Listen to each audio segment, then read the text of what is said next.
The officers were about to take leave, but Prince Andrew, apparently reluctant to be left alone with his friend, asked them to stay and have tea. Seats were brought in and so was the tea. The officers gazed with surprise at Pierre's huge stout figure and listened to his talk of Moscow and the position of our army, round which he had ridden. Prince Andrew remained silent, and his expression was so forbidding that Pierre addressed his remarks chiefly to the good-natured battalion commander.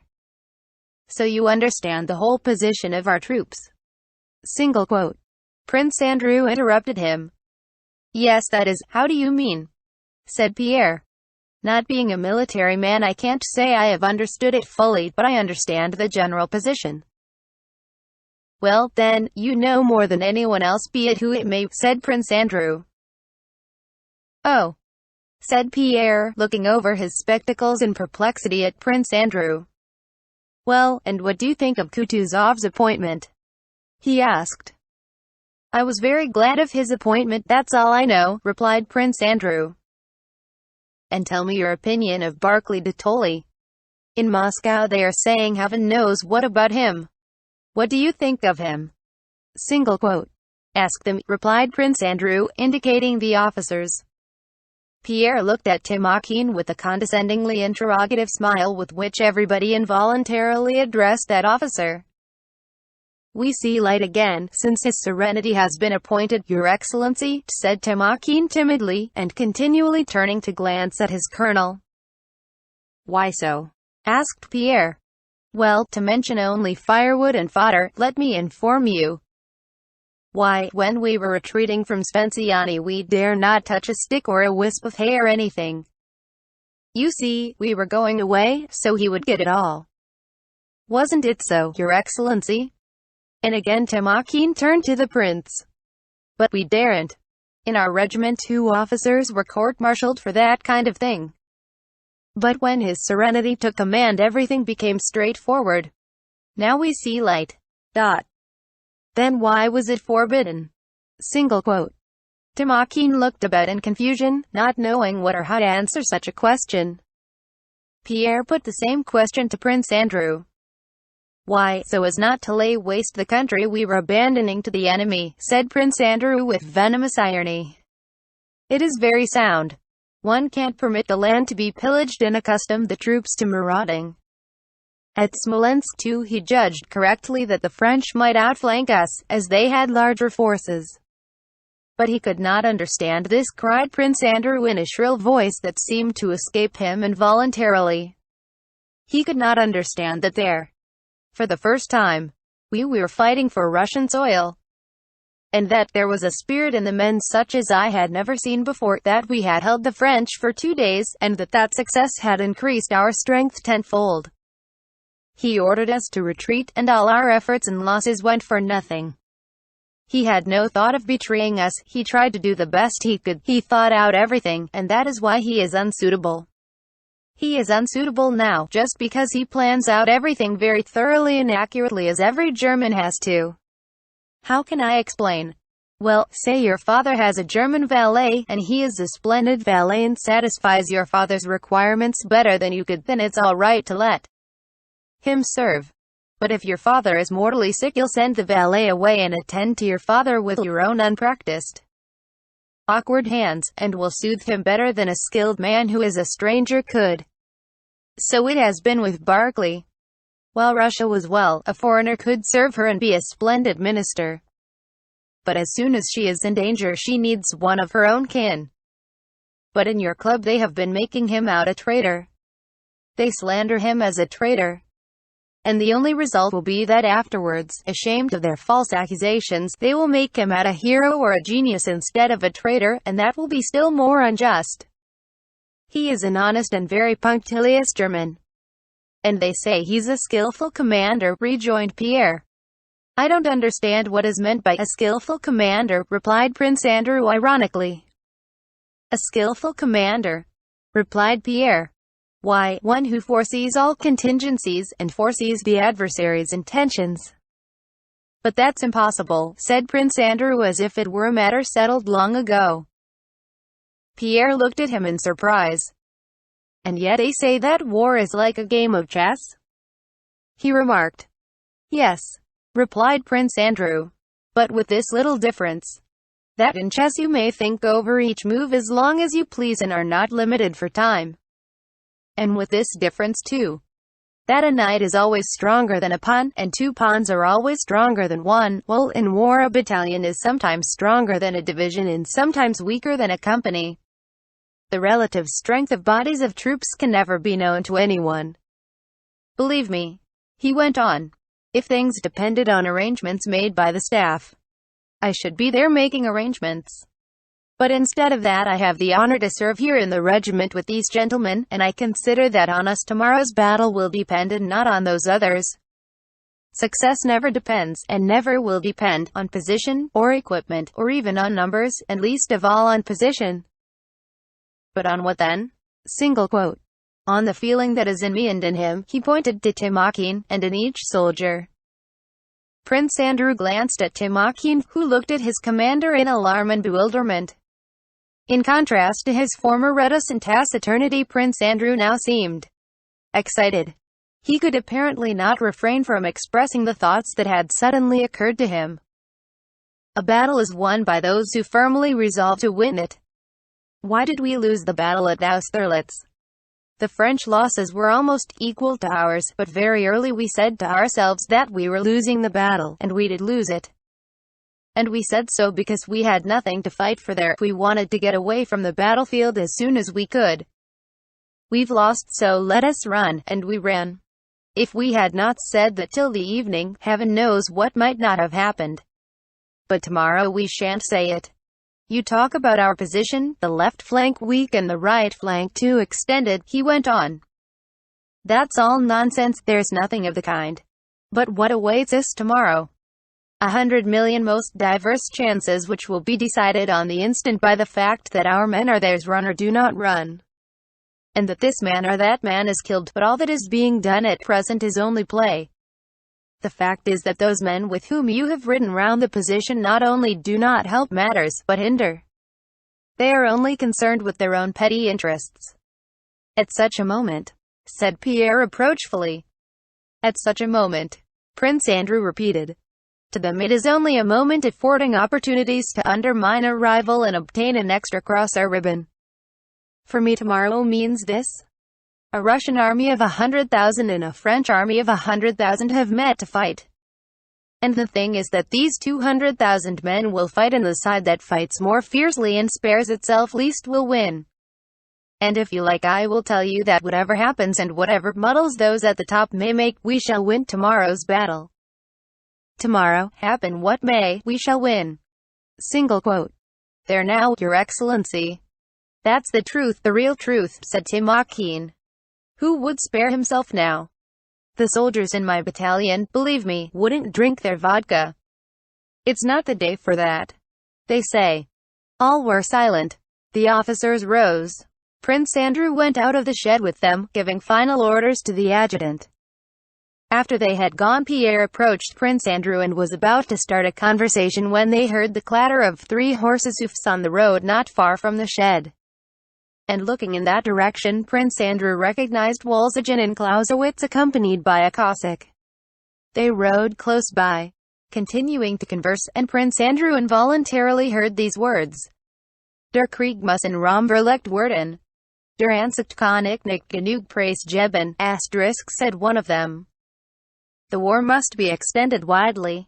I cannot sufficiently commend that view.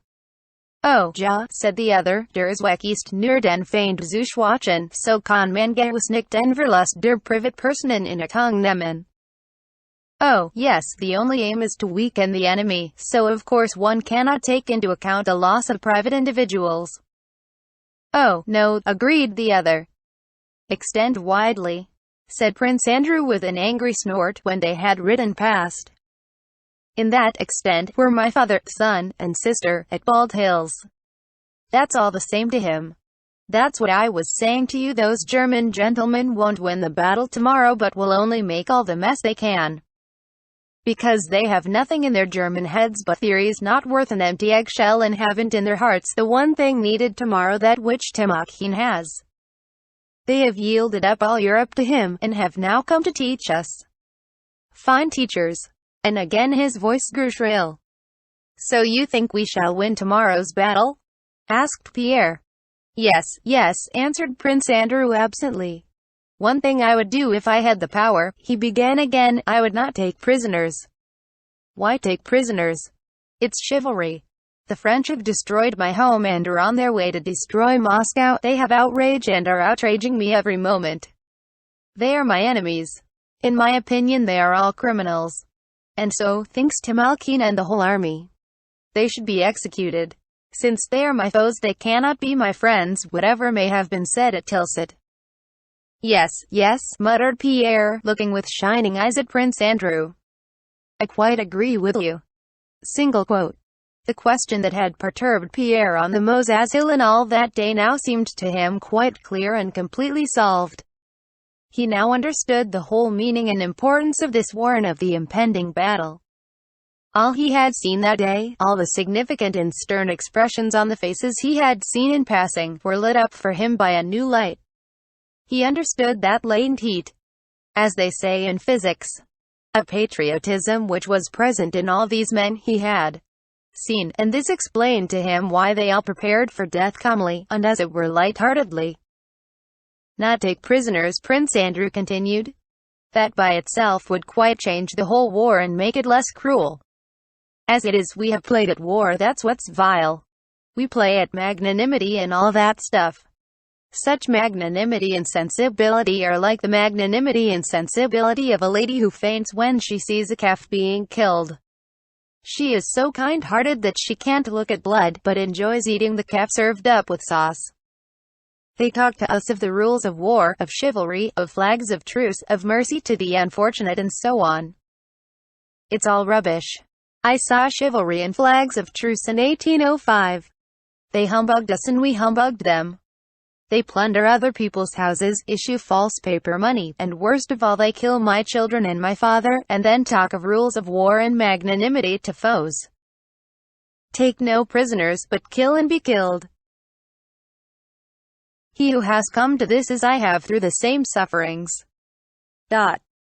Prince Andrew, who had thought it was all the same to him whether or not Moscow was taken as Smolensk had been, was suddenly checked in his speech by an unexpected cramp in his throat. He paced up and down a few times in silence, but his eyes glittered feverishly and his lips quivered as he began speaking. If there was none of this magnanimity in war, we should go to war only when it was worthwhile going to certain death, as now. Then there would not be war because Paul Ivanovitch had offended Michael Ivanovitch. And when there was a war, like this one, it would be war. And then the determination of the troops would be quite different. Then all these Westphalians and Hessians whom Napoleon is leading would not follow him into Russia, and we should not go to fight in Austria and Prussia without knowing why. War is not courtesy but the most horrible thing in life.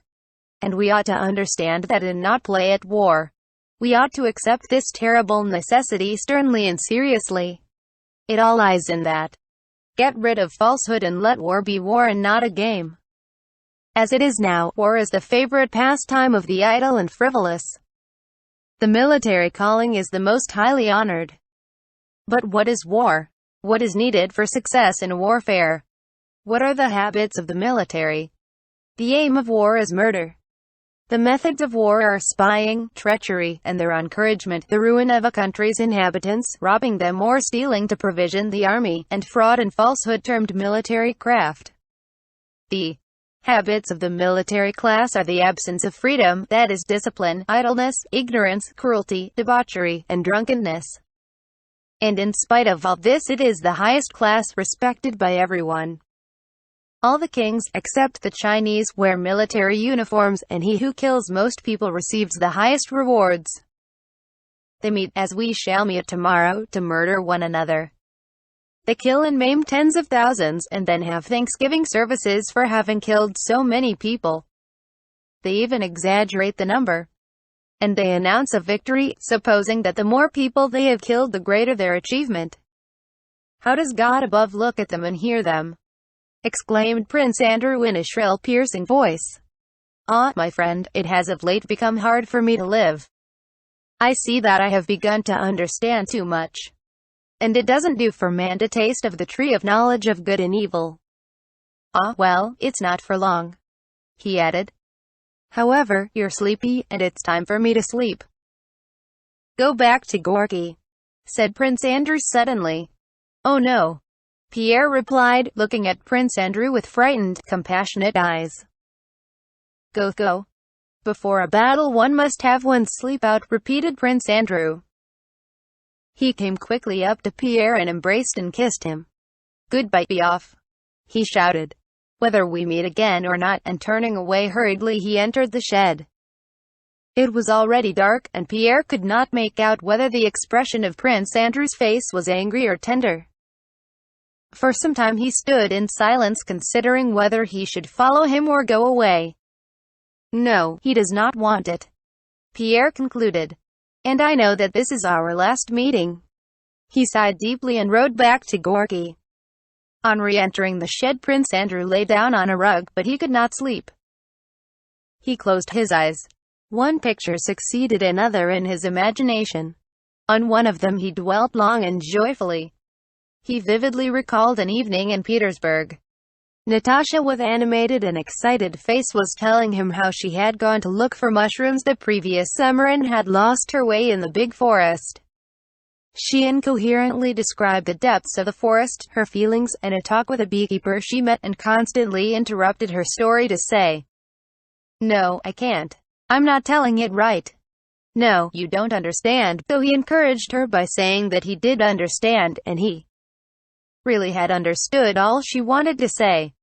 But Natasha was not satisfied with her own words.